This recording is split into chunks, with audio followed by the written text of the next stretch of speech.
you all. Welcome to our second Think Thursday. This portion of the afternoon is starting with our Unexpected Inspiration series, which is kind of set to be a series of talks that talk about something a little bit unexpected, talk a little bit about innovation, both in the Air Force, in the DoD, or maybe even outside of it. So last time we had Corey Cooper from both boards give a little spiel about entrepreneurship and from his point of view. And then this time, I'll leave the introductions to Scott Swanson, who's familiar with the matter. We have author and historian Richard Whittle to help us kind of guide through the history of a little bit of innovation from more of a DoD Air Force point of view. But first, I'm going to bring up Carolyn Fries, who is the director of the Doolittle Institute, to give a little overview of the Doolittle Institute, a little bit of what we're about, so you can learn more about us. So, Carolyn.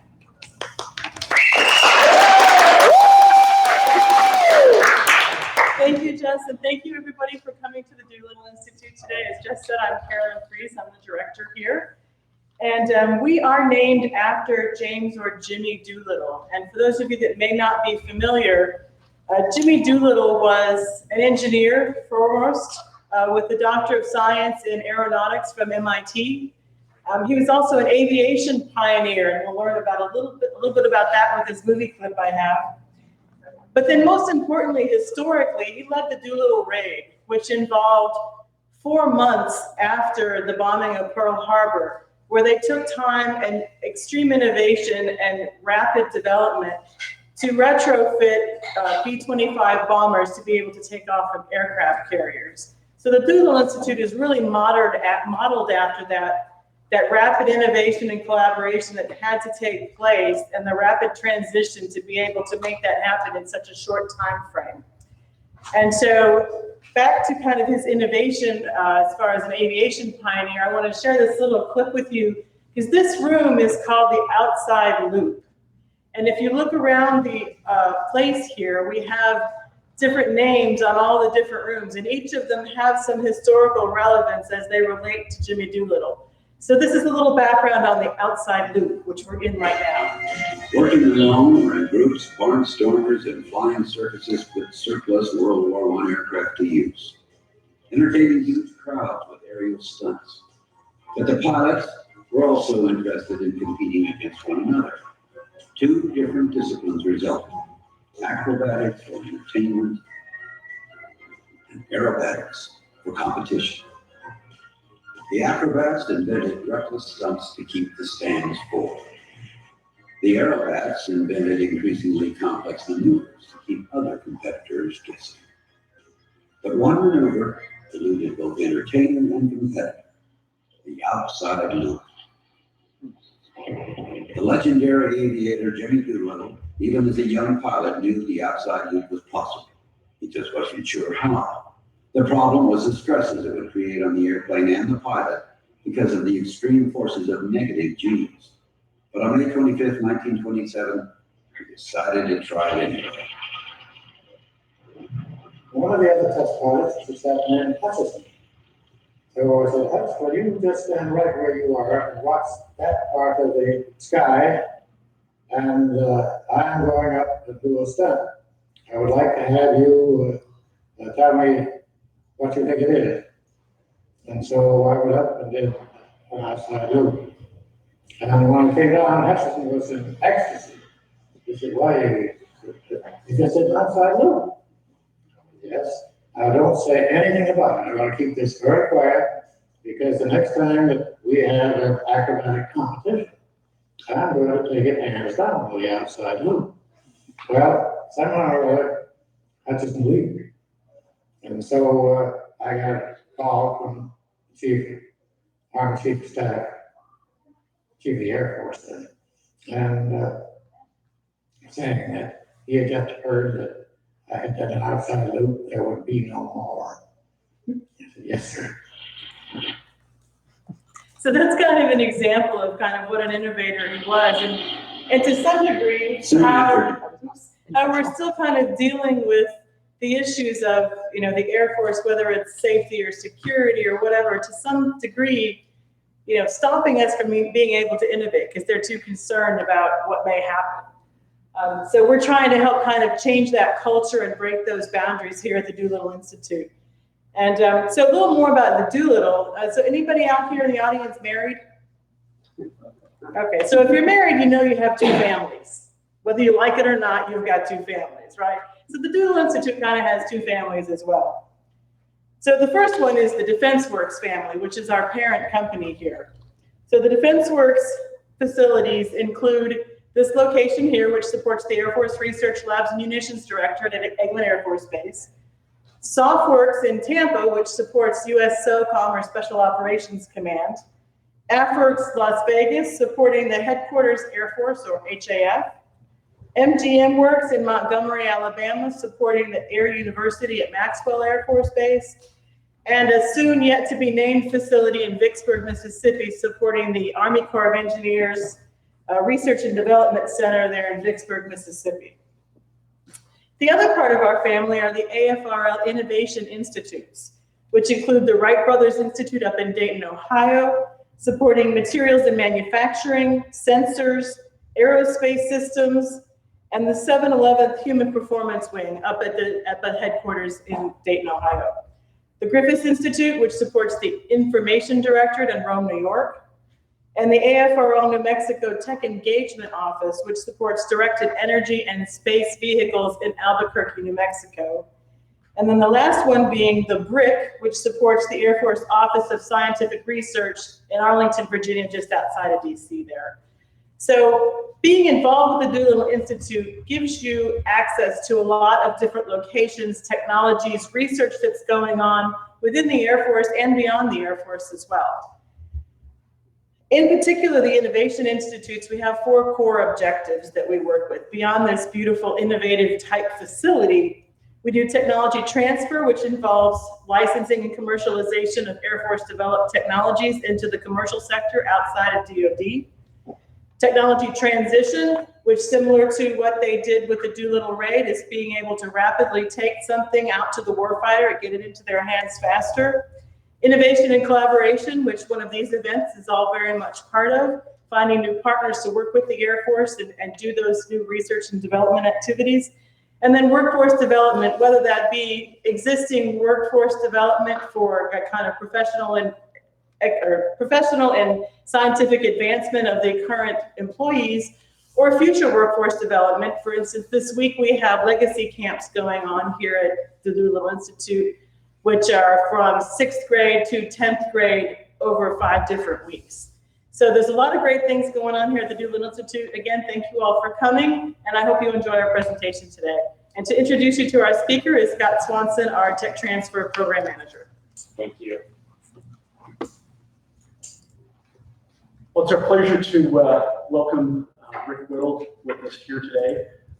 Rick started his career as a writer for the Dallas Morning News. Yep. Covered the defense industry in Washington for a number of years. Wrote a great book called The Dream Machine on the V-22 Osprey.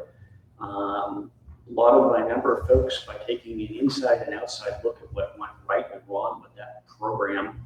I got to know Rick when he interviewed me and by work on his book Predator.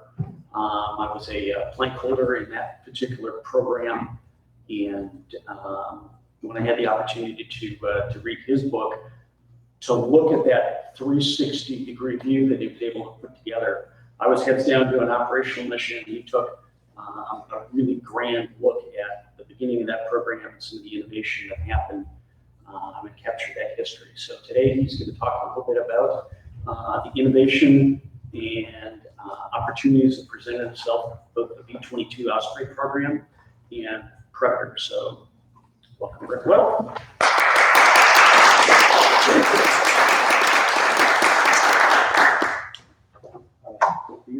Do I need to use this, or can everyone hear me, or what's? Whatever you're comfortable What with. works best? Thank you, Scott, and thank you for that nice introduction, and thank you, Carol, for inviting me to come speak, and Jessica for working on the arrangements. And thank all of you for coming to hear me talk about these 2 transformational technologies that I wrote books about. B-22 Osprey and the MQ-1 Predator, and what their entirely different stories have to teach us about innovation in defense acquisition. As I think you'll see, the case of the Osprey illustrates how and why the acquisition system, or what Eisenhower called the military-industrial complex, tends to stifle innovation. And I think you'll see from the case of the Predator that when pursued by small teams led by creative leaders, innovation can work. Before I go any further, I'm obliged to tell you that although, as my bio says, I'm affiliated with both the Woodrow Wilson International Center for Scholars and the Smithsonian Air and Space Museum, nothing I say here today should be taken to represent or reflect on either of those great institutions. If you hear me say something you know is wrong or think is dumb, it's not their fault. And on another housekeeping matter, I want to thank the South Carolina artist Bo Smith for allowing me to use the image of one of his thinker frog sculptures you saw on my first slide. You can see others at his website, www.beautifulfrog.com. And to me, that thinking frog, who you'll notice is outside the box, is a pretty apt symbol for what we want to talk about today. Because great leaps forward are the payoff for technological innovation. And speaking of leaps forward, there's a lot to be learned about the pursuit of innovation by studying the case of the Osprey, which cost 25 years, $22 billion, and 30 deaths and crashes before it got into service in the year 2007. The V-22 is an innovative technology whose story shows us what the bramble of regulations and politics known as the defense acquisition system can do to even the most exquisite ideas. The Predator, on the other hand, was not only one of the most successful, but also one of the most important innovations in defense technology in recent memory. The first weapon in history whose operators can stalk and kill a single individual on the other side of the planet from a position of ambush and total invulnerability. Or, as Aerospace Smithsonian magazine put it, an aircraft that changed the world. And as the Doolittle Institute's Scott Swanson can tell you from firsthand experience, the Predator started changing the world well before it was armed. That's in part because the Predator is a technology that was developed largely outside the defense acquisition maze illustrated by the graphic I just showed you. And parts of that establishment resisted the Predator. But the Predator was innovation before innovation was cool. Today, of course, the word innovation is on more tongues than Coca-Cola. Everybody's talking about it. Everybody wants it. Everybody from private schools to universities is promising to teach it. Big establishments of all kinds are both acknowledging and trying to figure out how to overcome the natural fact, maybe a natural law, that big establishments resist innovation. And that's because, by definition, innovation is the introduction of a new thing, the alteration of something established. Innovation is about doing things in new, creative ways that ignore or break the rules.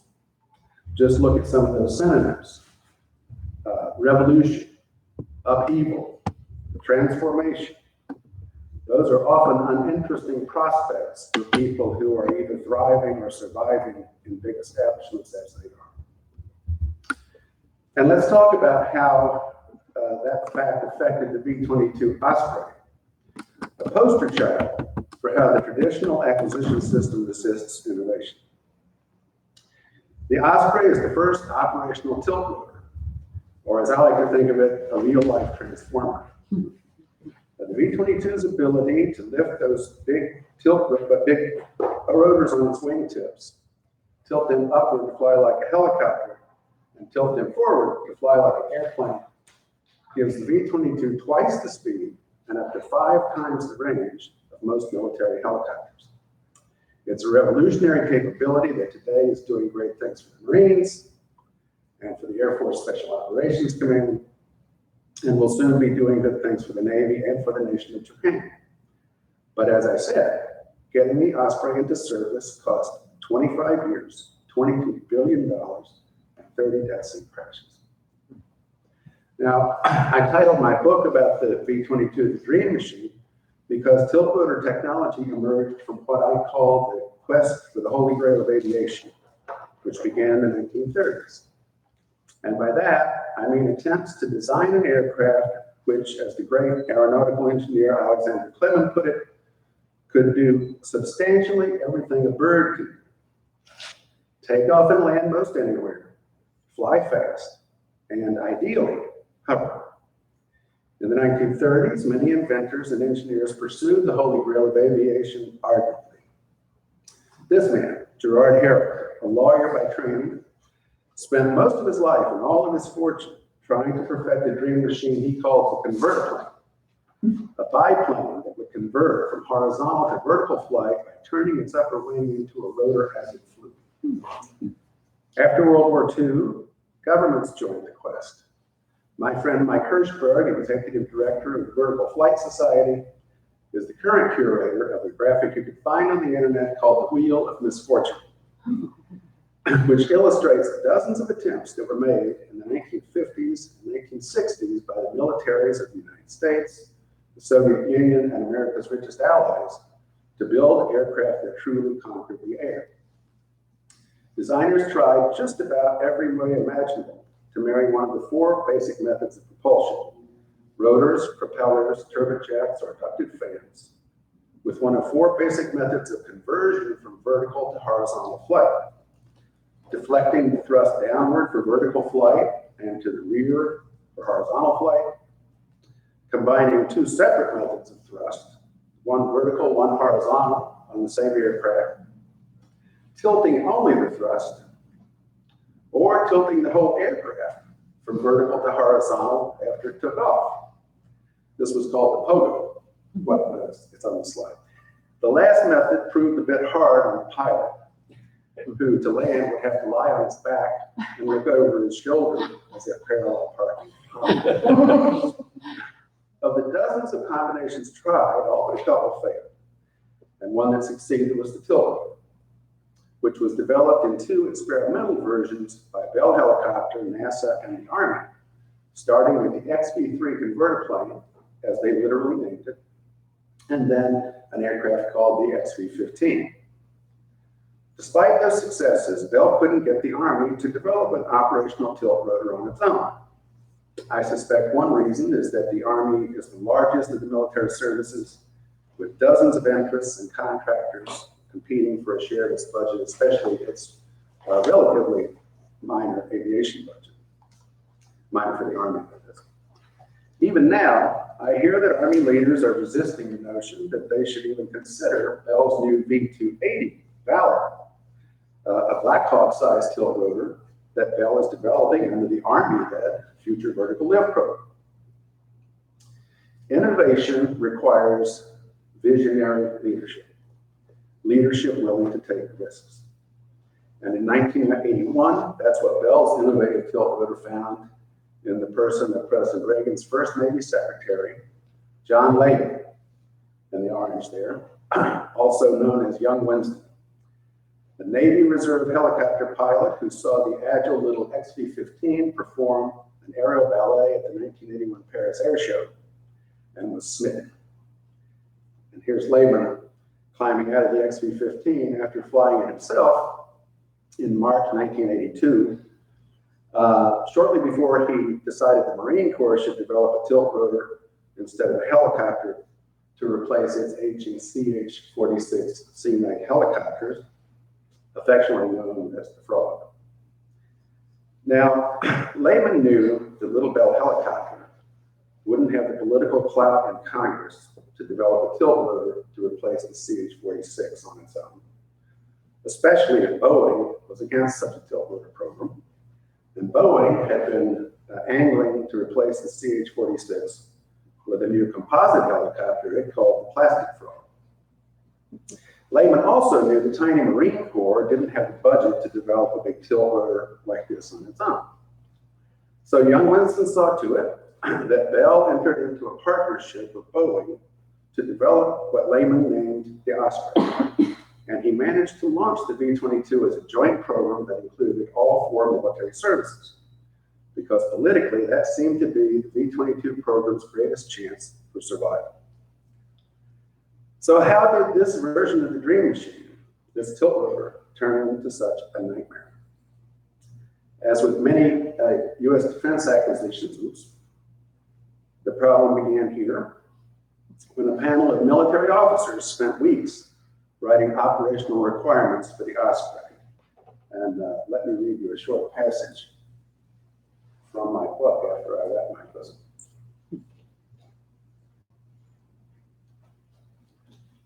The military often issued unrealistic requirements for big procurements, in part to spur industry on to greater heights, in part because the officers who wrote the requirements could be poor judges of what was possible, in part to justify starting a new program. After all, some reason, if what the military wants to build isn't going to be a lot better than what it already has, the Pentagon's civilian leaders in Congress might refuse to fund it.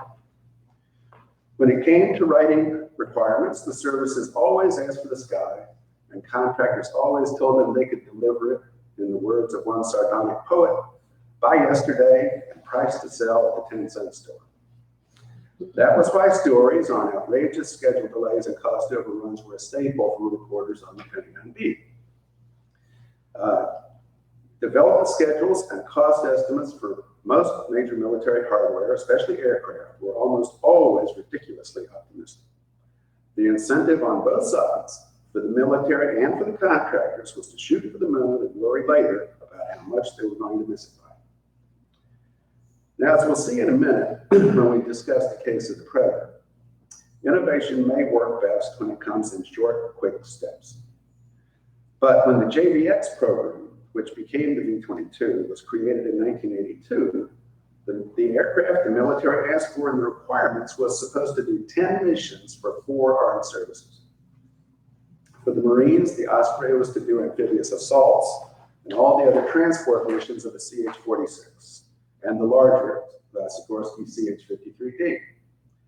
For the Air Force, the V-22 was to be used for special operations. For the Air Force and Navy both, the V-22 was supposed to do combat search and rescue.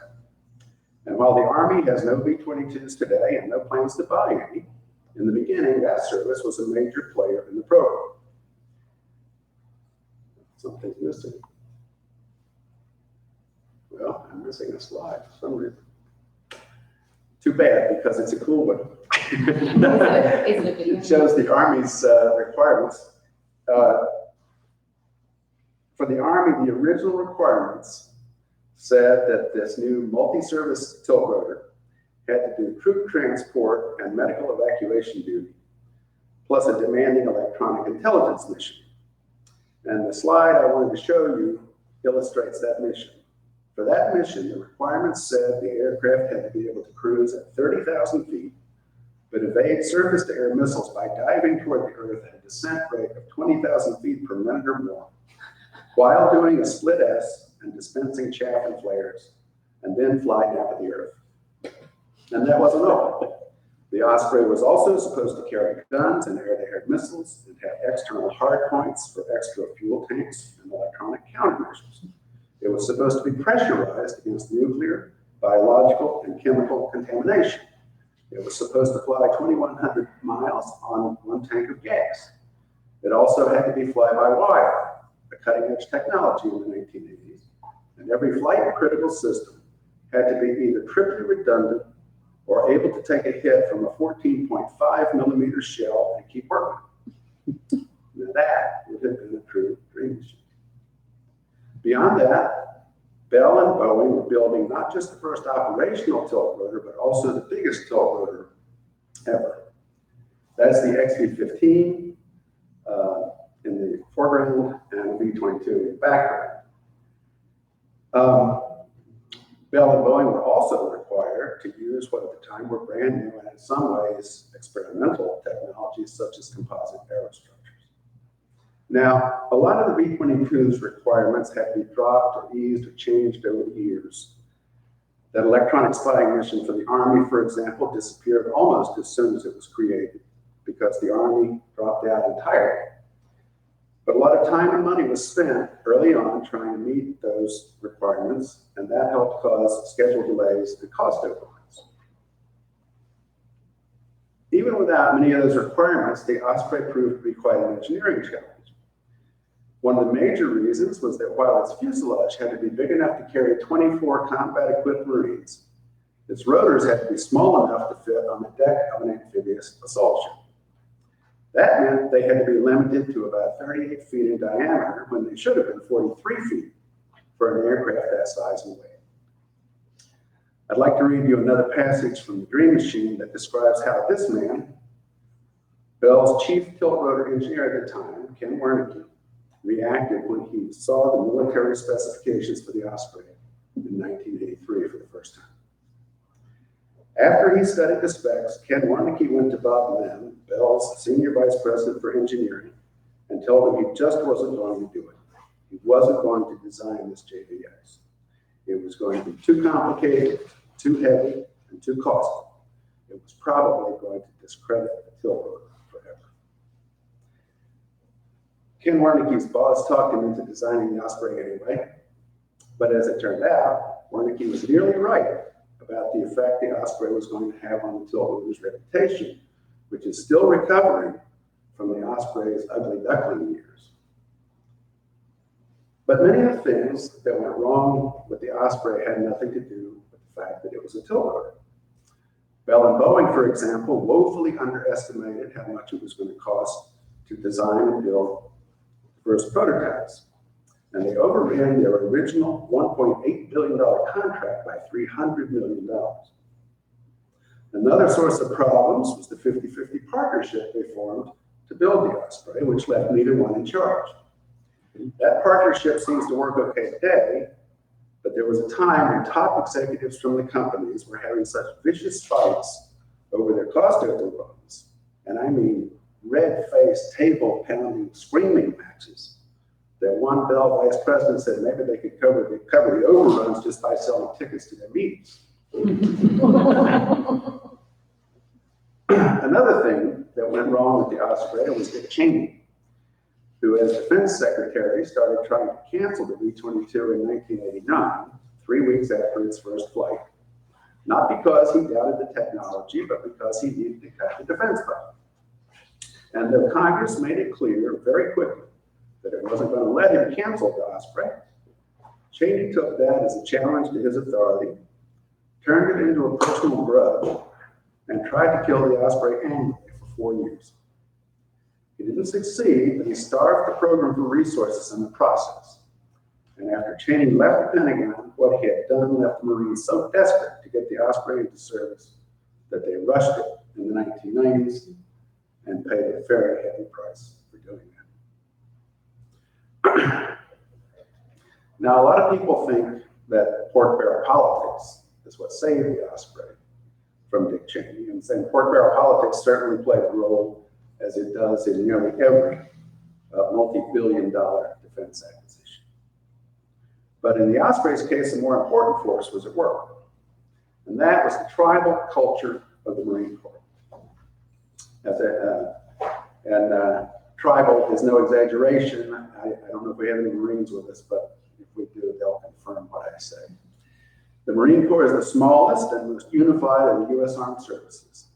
If the Commandant sneezes, the Marine Corps catches pneumonia. They're also the one most paranoid about their future. But of course, as the saying goes, it isn't paranoia if they really act to. The Marines have had to fight politically throughout their history to remain a separate armed service.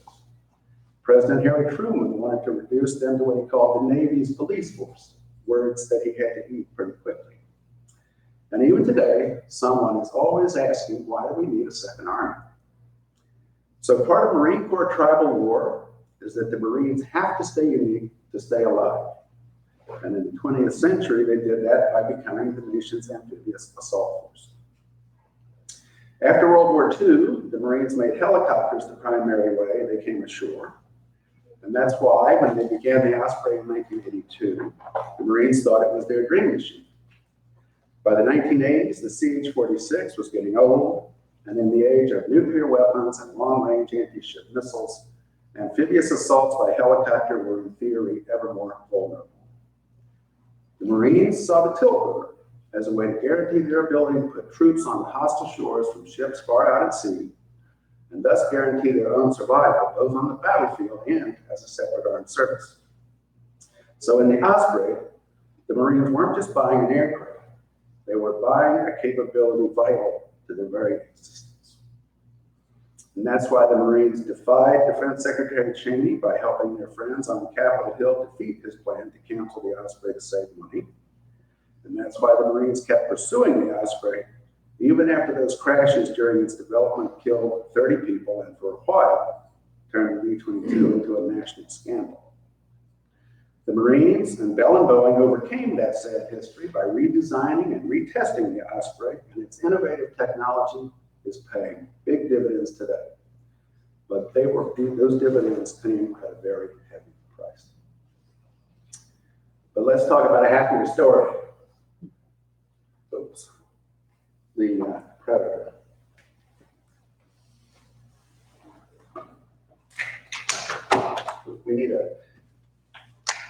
We need a cup holder here.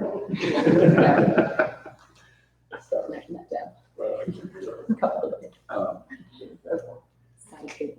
In 1994, a privately owned company called General Atomics Aeronautical Systems delivered to the military the first 3 Predators at a ground control station to fly them, just 6 months after receiving a contract for a mere $31 million. That is about 1/100th what it cost to develop the Osprey, and possibly less than the Pentagon spends every year on Post-it notes. Of course, General Atomics didn't have to build in triple redundancy or make sure the Predator's various systems could withstand a hit from a 14.5 millimeter shell, or from any size shell at all. In fact, one Air Force general told me the easiest way to shoot down a Predator is to fly next to it in a helicopter with a 12-gauge shotgun. And actually, over Bosnia, one may have gone down about that way. Exactly. More than 100 of the 268 Predators that were built either crashed or were shot down by the Serb or Iraqi militaries. But when Predator goes to war and dies for its country, no one has to knock at a family member's front door to deliver the bad news. No one plays taps. So the Predator and the Osprey were very different cases and had very different development paths. The success of the Predator depended on small, creative teams and innovators who, instead of being risk-averse, were rule-averse. The first was this man, Abraham Kara, the father of the Predator, who many people regard as a genius. Abe Karam was born in Baghdad in 1937, but he grew up in Israel. And in the early 1970s, he was director of preliminary design and special projects at Israel Aircraft Industries. But after working on a drone decoy to help fool Arab air defenses during the Yom Kippur War of 1973, Karam was inspired to strike out on his own and develop UAVs. A couple of years later, he immigrated to the United States, land of opportunity, where, like all great American inventors, he went to work in his garage. His was in Los Angeles, and in that garage, with help from a young man who today is Director of Advanced Development Programs at General Atomics, Karam built a drone technology demonstrator he called the Albatross. The Albatross offered phenomenal flight endurance, up to 48 hours without refueling, which was far longer than any drone ever flown at that time. With a contract from DARPA, Karam went on to develop a larger drone in the same configuration, called the Amber. His Amber also had phenomenal endurance, but in the end, the military didn't buy it. One reason, frankly, was Abe's personality. Like a lot of geniuses and innovators, truly creative people, Abe wasn't shy about telling others if he thought their ideas were stupid. But another reason the military didn't buy the Amber was the politics of drone development and defense acquisition. The Navy was running a joint UAV program, a UAV joint program office at that time, created by Congress. And Karam's Amber was competing for limited budgets against a project Navy Secretary John Lehman had initiated. Young Winston was always busy. Lehman wanted the joint program to develop a target acquisition drone to help gunners on 4 World War II era battleships he had persuaded President Reagan to let him take out of mothballs. In an irony for Karam, the resulting RQ-2 Pioneer was based on an Israeli drone that was developed after Karam moved to the United States by what became the UAV division of his old employer, Israel Aircraft Industries. After the Amber program died, Karam's company, Leading Systems, lingered on for a while, and then in late 1990 went bankrupt. But Karam's assets and ideas were saved by a pair of brothers who themselves were innovative risk takers. Neil and Lyndon Blue, as I'm sure many of you know, are the billionaire private owners of General Atomics. But let me back up what I just said about them being risk takers. Back in 1957, when the Blue brothers were in their early 20s and students at Yale, they made the cover of Life magazine by flying a small plane around Latin America during summer vacation. A trip they decided to take, by the way, before they ever had their first flying lesson. Because Neil and Lyndon Blue weren't traveling for fun. They were born and bred entrepreneurs, and they were looking for a business opportunity they could pursue after college. And as a result of that trip, after they graduated from Yale, Neil and Lyndon established a banana plantation on the east coast of Nicaragua in partnership with the ruling Somoza family. For the Blues, that venture lasted only a couple of years, but it was the first of many that by the 1980s had made them uncommonly wealthy. Now, as the name suggests, General Atomics began as a nuclear energy company, and it still is one. But it got into the drone business after the Blue brothers bought it from Chevron in 1986. They had a number of reasons for thinking drones might be a good investment, but among their motives was a desire to help the Contra rebels in Nicaragua overthrow the leftist Sandinistas, who in 1979 had overthrown the Blues' former business partners, the Somozas. One of the first things the new owners of General Atomics did to get the company into the UAV business was to hire someone who knew his way around the Pentagon. Retired Navy Rear Admiral Thomas J. Cassidy Jr., who had been one of that service's hottest fighter pilots for 3 decades. Admiral Cassidy told me he was skeptical about Neil Blue's UAV project at first because unmanned aircraft weren't really on the military's agenda in those days. This is the mid to late 1980s. But one of Neil Blue's favorite sayings is, buy straw hats in winter. So in 1987, the Blue brothers and Cassidy embarked on a quest to sell the Pentagon a new kind of drone. This small aluminum kit plane, which they tried to equip with a GPS-guided autopilot. Neil Blue's idea was that the Contras are an ally, the CIA perhaps, could pack the plane's nose with explosives and use it as a poor man's cruise missile against the Sandinistas. And as I recount in my book, Neil wanted to call this little airplane the Birdie because he said it would be cheap, cheap, cheap. But Tom Cassidy had a better feel for names the military might like, and he named this poor man's cruise missile, this is a fact, the Predator. When I asked, by the way, if the name was inspired by the Arnold Schwarzenegger movie Predator, which came out just a few days after Admiral Cassidy and the Blue brothers talked to the kit plane's designer for the first time, they all denied it. They said it was a coincidence, but I remained suspicious. In any event, while Cassidy was able to get some senior officers to look at this first General Atomics Predator, the military was utterly uninterested. So Neil bought Abe Karam's designs and products out of bankruptcy for the bargain basement price of $1,850,000 and hired Abe and about a dozen of his top engineers to work for General Atomics.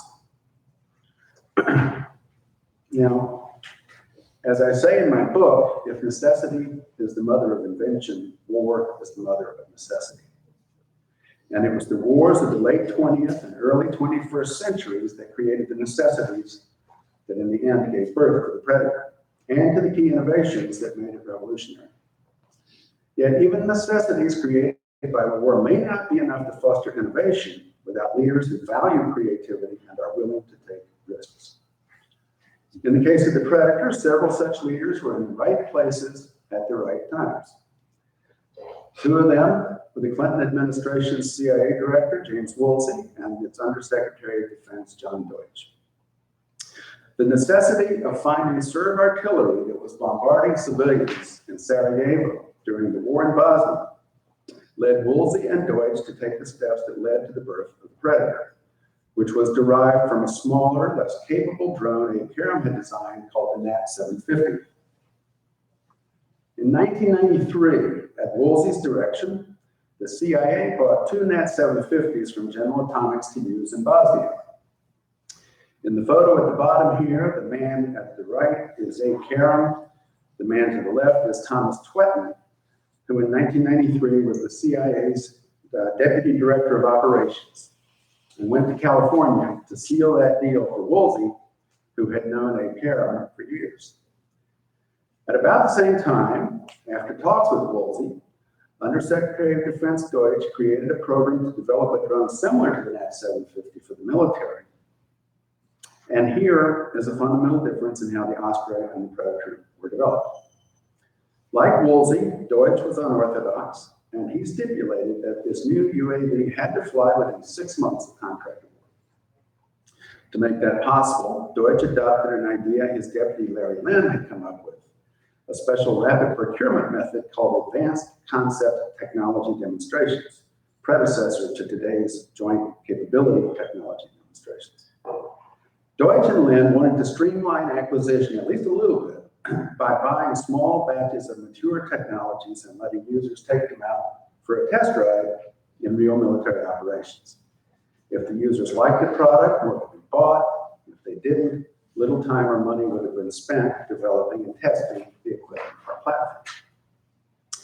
And here's a key contrast with the case of the Osprey.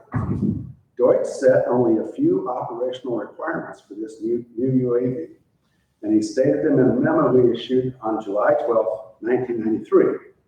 A memo whose full text you can read, by the way, on the website of the George Washington University National Security Archive. You can also find at that site a number of other documents I turned up in my research on the Predator, and there's some interesting video of Predator missile shots as well. But these were Deutsch's requirements for the first endurance UAV. It had to be able to fly 500 nautical miles or more from its launch point and remain on station at that distance for 24 hours or more. It had to be able to spend those 24 hours at altitudes between 15,000 and 25,000 feet. It had to be able to carry 400 to 500 pounds of cameras and other sensors, which had to include daylight and infrared video cameras and a synthetic aperture radar. And finally, this new endurance UAV had to be capable of transmitting its video and receiving its control signals via satellite. And that was it. In January 1994, after a competition whose entrants included a team formed by TRW and Abe Karam's former employer, Israel Aircraft Industries, the Defense Department gave General Atomics the very first ACTD contract, Advanced Concept Technology Demonstration. Abe Karam and the engineers he brought with him to General Atomics redesigned the Nat 750, and 6 months later, the new Predator made its first flight. Now, initially, as former Air Force Secretary Whit Peters pointed out when I interviewed him for my book, the Predator was a bit like the first personal computer, a new technology that some people found interesting, but most weren't sure how to benefit from. The personal computer became important only because over time, interested innovators came up with new software, new hardware, and new communications architectures that transformed the PC from a novelty into a necessity. And much the same thing happened with the Predator. At first, this new endurance UAV wasn't important, just interesting. And only to a few people at that. Many weren't quite sure exactly what the Predator could do for them. The Predator offered phenomenal flight endurance. It could stay up as much as 40 hours, shooting live video in either color or infrared. But it was also slow and flimsy and vulnerable to icing. And while still photographs taken by SR-71s and U-2s and satellites were familiar tools of military intelligence in the early 1990s, full motion video was not.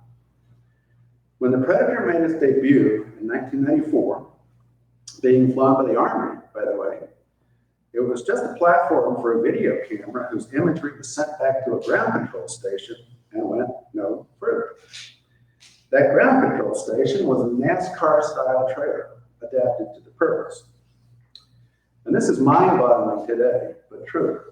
The initial concept of operations was for a couple of intelligence officers and a couple of intelligence analysts to sit in the ground control station near the pilot and sensor operator and watch the Predator's video on tape, then print a dozen or so freeze frames of things that looked interesting and analyze what they saw in those 8x10 glossies. Still photos, not video, was what they were used to. In 1996, the Air Force Chief of Staff, Ron Fogelman, a former Misty Fast Fact reconnaissance pilot in Vietnam, decided his service should own the Predator. And I describe in my book how, as Fogelman was maneuvering within the Pentagon to take the Predator away from the Army, the director of a special Air Force unit called Big Safari maneuvered behind the scenes on Capitol Hill to get Congress to tell the Air Force to make Big Safari the Predator's system program office. Some of you know Big Safari quite well. But for those of you who don't, here's how I describe it in my book.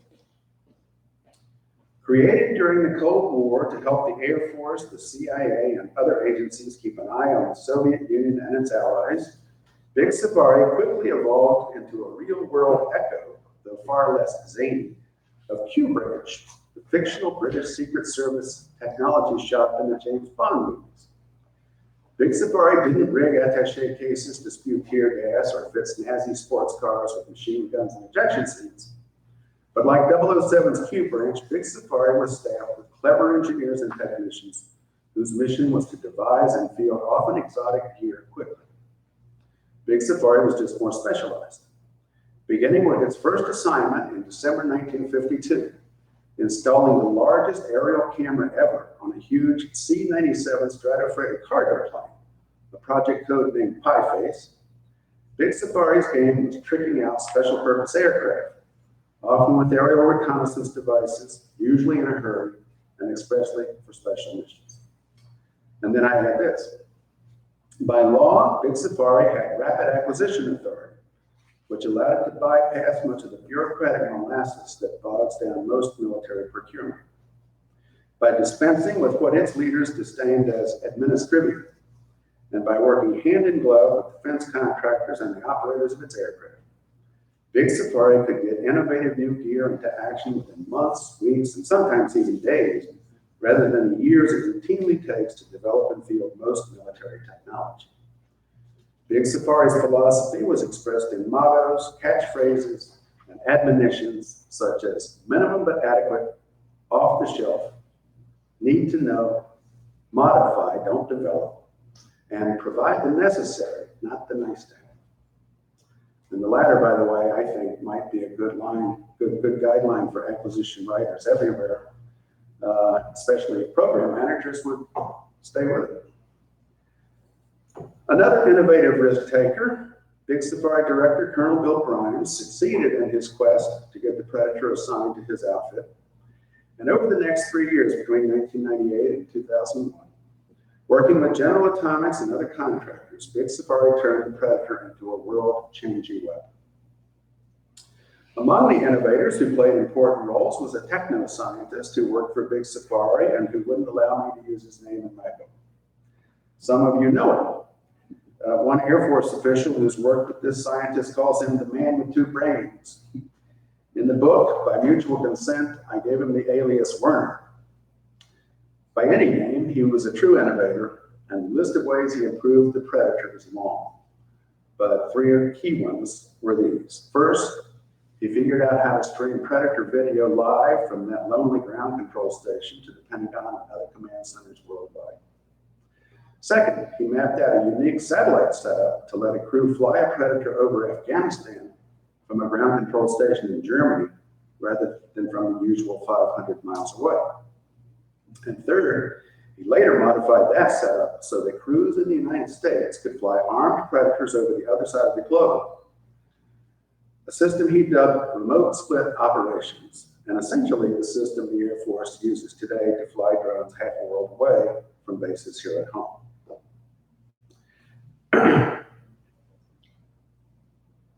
But big institutions resist innovation. And Big Safari often needed help to overcome the regular Air Force's discomfort with this disruptive technology. One of those who played a key role in that regard is an unforgettable character with an unforgettable name, Snake Clark. Here he is on the left with Abe Karam at Holloman Air Force Base last year. And Snake Clark's real name is James G. Clark, and today his Air Force job title is Director of ISR Modernization and Infrastructure. But here's how I describe him in my book. In reality, Clark worked for the service's two top leaders, the four-star Chief of Staff and the civilian Secretary of the Air Force.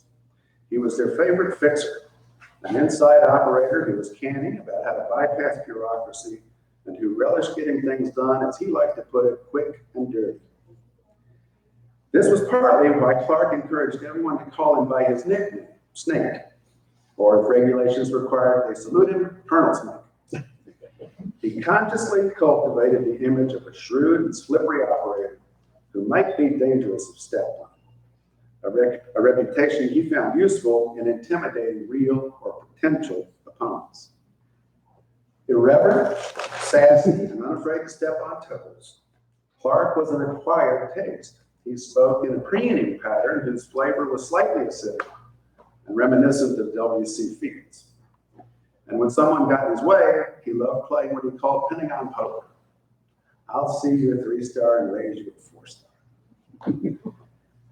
The reason innovators need powerful allies like Snake Clark on the inside, of course, is the tendency of big establishments to obstruct innovation, because at the very least, innovation disrupts their routines. Let me give you an example. One of the first steps Big Safari took toward turning the Predator into an aircraft that changed the world was a rush project to put a laser designator on it to help manned aircraft pilots hit targets in Kosovo during Operation Allied Force in 1999. This laser ball, I guess I could call it, laser designator, was a project ordered up by the Chief of Staff of the Air Force on behalf of senior combat leaders. Even so, the commander of the 11th Reconnaissance Squadron, under Air Combat Command, a lieutenant colonel at the time, I think, declined to let his Predator crews operate the Predator modified to carry the sensor ball because the ball had been borrowed from the Navy helicopter program and had no validated Air Force maintenance and crew manuals. And when the C-17 cargo plane put at Snake Clark's disposal by Chief of Staff Mike Ryan landed in Tuzla, Bosnia, carrying 3 Predators equipped with laser designators and a modified ground control station to fly. That same 11th Reconnaissance Squadron commander and an Air National Guard colonel commanding the base told Clark the C-17 would have to fly to Frankfurt, Germany before unloading, so those aboard could get personal weapons, chemical warfare gear, and mandatory training in spotting landmines and other hazards before they started flying the modified Predators from a ground control station in Tuzla. Clark's response was, and I quote, "We don't need any of that crap." The base commander protested but gave up when Clark pulled out his cell phone and asked if he would like to discuss the issue with the Air Force Chief of Staff. They dubbed the laser designator Project Wild Predator. Wild was an acronym that stood for Wartime Integrated Laser Designator. Wild also described the ride the Big Safari team went on as they put this Navy helicopter sensor ball onto the Predator and got it deployed in less than 6 weeks. Even so, the wild Predator didn't make it into the war in time to laser target. Of course, they might have gotten the Laser Designator into the war faster if not for a runway landing gear collapse during a test flight in Nevada that destroyed their first sensor ball, an event commemorated on this plaque Snake Clark received when he retired from active duty. But those are just a couple of examples of how the establishment resisted the Predator. Here's a passage from my book that describes one even more absurd. Big Safari and Air Combat Command had long been butting heads over their utterly opposite philosophies. Big Safari was about innovation. ACC was about regimentation. When Big Safari and General Atomics proposed gluing 2-inch by 2-inch blocks of half-inch thick plywood inside the wheel wells of early model Predators to stop the landing gear wheels from chafing the fuselage's composite walls, ACC took 4 months to approve the, quote, modification, end quote. ACC approved it, moreover, only after Big Safari and General Atomics wrote a technical order specifying how many tenths of an inch of plywood must rub away before mechanics replaced the wood patches. And here's the modification we're talking about. Big Safari may have succeeded in transforming the Predator into the weapon it became only because of yet another war, this one largely secret at the time. Because Big Safari scientist Werner first came up with what he initially called split operations, so that an Air Force team based at Ramstein Air Base in Germany could secretly fly an unarmed Predator over Afghanistan in the fall of 2000 to help the CIA find Osama bin Laden at a place called Tarmac Farms. And that ad hoc unit of Air Force intelligence personnel and Big Safari operators indeed found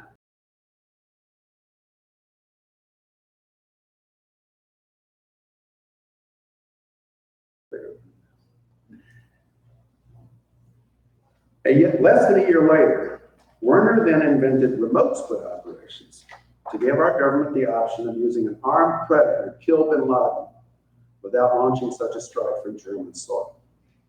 I explain in my book why moving the ground control station out of Germany was deemed legally and politically necessary. And by the way, while the conventional wisdom has been that the CIA armed the Predator and, to quote one account, the Air Force decided that it couldn't be left behind, I found the opposite to be the case. The CIA had surely experimented with arming drones in the past, but the initiative to arm the Predator was in fact begun in the spring of 2000 by General John Jumper, not long after he took over Air Combat Command, and for reasons that had nothing to do with Osama bin Laden. I explained Jumper's reasons and the circumstances in detail in my book, but here's what he told me in one of our interviews. All I wanted to do was to be able to cure the problem that we had in Kosovo, and that is the Predator is sitting there looking at the target. Why can't you put something on there that allows you to do something about it instead of just looking at it? Now, as I document in the book, General Jumper decided to arm the Predator in May of 2000. And Big Safari and General Atomics were hard at work on the project by June of that year, weeks before the White House and the CIA began considering whether to send even an unarmed Predator to look for bin Laden. But the project to arm the Predator did gain momentum after that Air Force team in Germany spotted bin Laden 3 times in the fall of 2000.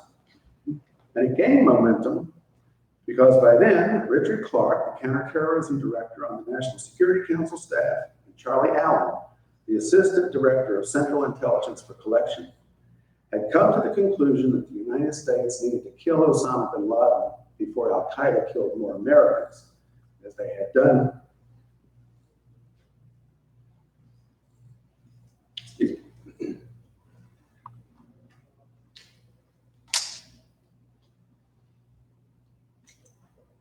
As they had done in the 1998 bombings of our embassies in Kenya and Tanzania, and would do again by bombing the USS Cole as it sat at anchor in Yemen on October 12, 2000.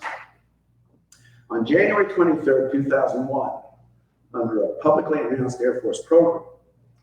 A big safari team that included experts from Raytheon, the Army's Redstone Arsenal, and General Atomics engineers and technicians conducted the first Hellfire missile test shot from a Predator tied down to a concrete pad at China Lake Naval Weapons Station. And in the spring and summer of that year, top leaders of the CIA rarely agreed to consider, and I emphasize the words rarely and consider, using this new armed UAV to kill Osama bin Laden. As officials within the government were debating the matter, the big safari team conducted a series of tests, starting with that static ground test, and then firing missiles at target tanks, and then firing them into a building the CIA ordered constructed to find out whether Hellfire missiles, which were designed to destroy tanks, would kill Osama bin Laden if fired into his residence in Afghanistan. The contractor apparently misread the specifications and built a structure that bore little resemblance to the mud and wattle houses at Tarnak Farms. You can get a sense of how unlike an Afghan home the structure was from this photo, which shows the big safari team leader, Major Mark Spoon Mattoon, to the right, and big safari pilot, Captain Scott Swanson, talking to one another as General Atomics pilots, Troy Johnson to the far left and Ed Kimsey in the sunglasses, listen in. The target building was so sturdy that the team nicknamed it Taco Bell and hung a sign. And then they started delivering Hellfires. They were in a hurry at this point, so to help measure the Hellfire's lethality inside a building, they had to dispense with the usual mannequins filled with ballistic gelatin.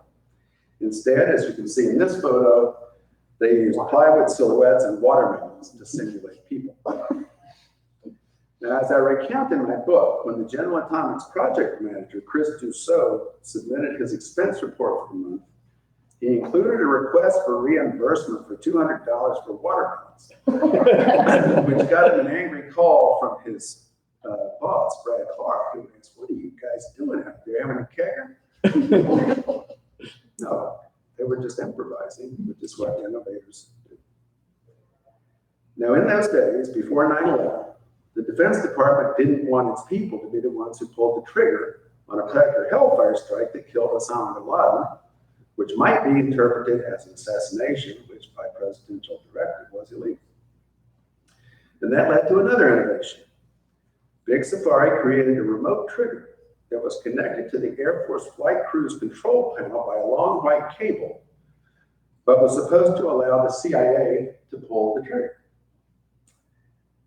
But then people at the CIA argued that they really shouldn't be the ones to pull the trigger on a military weapon, which prompted an Air Force Master Sergeant who worked for Big Safari to dub this remote trigger the monkey switch. Because he said in the end, maybe they could just train a monkey to use it so no one would have to take responsibility. In the end, the monkey switch was not used. But while Big Safari and people at lower levels in the CIA were getting prepared to send the armed Predator after Osama bin Laden, Richard Clark was having trouble getting the leaders of the Bush administration to focus on the threat he and others saw in Al-Qaeda. The Bush National Security Council held its first meeting to discuss sending the armed Predator after bin Laden on September 4th, 2001. Note the date. Many of the preparations had been made, as I hope you can see in these Google Earth photos. Shortly before that September 4th, 2001 NSC meeting, a double-wide mobile home had been parked on the Northern Virginia campus of the CIA to serve as a command center for an Air Force Predator team. A ground control station brought to Virginia from Ramstein Air Base in Germany was painted white over the Labor Day weekend to make it look like a construction bin, and parked next to the double wide so the Air Force team could fly armed Predators over Afghanistan in hopes of taking out Osama bin Laden. But at that National Security Council meeting on September 4th, neither the Defense Department nor the CIA wanted to take responsibility for pulling the trigger on this exotic new weapon. So they decided to wait. 1 week later, to the day, everything changed. And the day after that, 3 armed predators were on their way to a base in Uzbekistan where they could take off and land for missions over Afghanistan. One of C-17 put its snake parts disposal. Predator 3034, which now hangs in the National Air and Space Museum. Predator 3034 with Big Safari's Captain Scott Swanson and Master Sergeant Jeff Way controlling it from that ground control station in the trailer park on the CIA campus. Launched the first lethal Predator Hellfire strike in Afghanistan on the first night of the war, October 7th, 2001, an event I describe in great detail and from firsthand accounts in my book. 3 days later, at another National Security Council meeting, President Bush asked, why can't we fly more than one Predator at a time? We ought to have 50 of these things. And in December of that year, Bush gave a speech to the Corps of Cadets at the Citadel in South Carolina, where he said, before the war, the Predator had skeptics because it did not fit the old ways. Now it is clear the military does not have enough unmanned vehicles. I think that's when the drone revolution began. And I think this is one place that revolution is leading, to the development of distributed electric propulsion aircraft and the idea Uber is promoting of using electric air taxis as a new means of urban mobility. More than 80 companies are said to be developing such vehicles. And by the way, as you may notice, the list includes Caterham and Bell.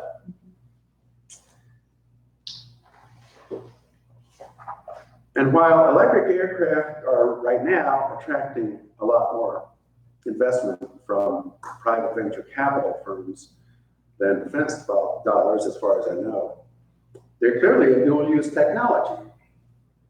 Taxis carried French troops to the Battle of the Marne in World War I, and maybe we will one day soon see military cargo at least, and maybe even troops, flying an autonomous electric or hybrid electric aircraft akin to some of these, which are in flight test now. As I said earlier, innovation is all the rage today, and even big establishments are pursuing it. A big difference from 20 years ago. Just a couple of years ago, Airbus created what it calls its Silicon Valley Outpost, an innovation division called A-Cubed, which is flight testing an electric air vehicle called Vahana. Last year, Boeing created a venture capital unit called Horizon X to invest in emerging technologies, but also to, quote, assess aerospace industry disruption, as a new company magazine called Innovation Quarterly put it. And late last year, Boeing bought a company that specializes in innovation, Aurora Flight Sciences, after Aurora announced at Uber's Elevate Summit that it was developing an autonomous electric air taxi. And then last month, not to be outdone, Boeing's chief competitor Airbus announced that it had created a new urban air mobility division to work on another autonomous air taxi prototype called City Airbus. And last week, United Technologies publicized the fact that it's opened a tech incubator hub in an old warehouse in Brooklyn, where, according to the website breakingdefense.com, quote, about 200 engineers, designers, and big thinkers, end quote, are to develop new manufacturing concepts and experiment with ways to solve old problems. And what jumps out at me about all these developments is the fact that the leaders of these massive aerospace companies now recognize that innovation is not going to come from within their big corporate bureaucracies. So they're buying or creating new organizations to innovate for them, and they're trying to keep them at arm's length. DoD, of course, now has its DIUX, its own venture capital firm with rapid contracting authority to invest in cutting-edge technologies the military can use. But one question all this leaves unanswered, in my view, is how to transition whatever innovative technologies these various small units come up with to the larger systems that have to produce or use them. DARPA, after all, has been fostering the creation of innovative technologies for decades, but has often had a hard time transitioning them to the military. In any event, I think the stories of the Osprey and the Predator suggest that while the American defense acquisition system, for all its flaws, produces some of the best equipment and weaponry in the world, it usually does so painfully slowly, at high cost, and it simply isn't built for innovation. Now, I don't know if it ever can be, because, as I think I've said here, size matters. And as one of America's greatest innovators once said, those who govern, having much business on their hands, do not generally like to take the trouble of considering and carrying into execution new projects. The best public measures are therefore seldom adopted from previous wisdom, but forced by the occasion. And that's from the Autobiography of Benjamin Franklin. Okay, those are my stories, and I'm sticking with them. I thank you for listening.